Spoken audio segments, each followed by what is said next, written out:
Via, Volontari in Azione. Questo è il nome della coprogettazione che nell'estate 2011 sta coinvolgendo diverse associazioni del territorio della provincia di Rovigo.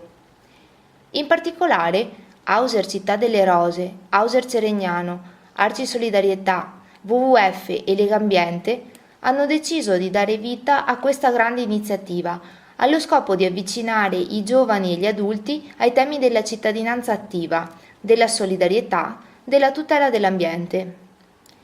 Il primo passo compiuto in questa direzione è l'organizzazione di alcuni campi di volontariato promossi da Legambiente in collaborazione con le altre associazioni.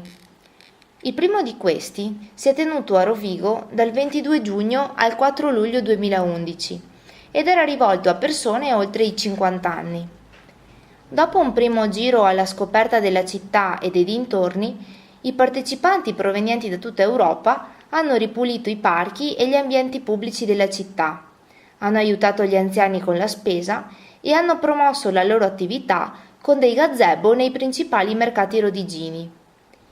In più, i volontari hanno incontrato alcuni ospiti dell'asilo notturno gestito da Arci Solidarietà, ascoltandone le storie e scoprendone la realtà di accoglienza offerta dall'associazione.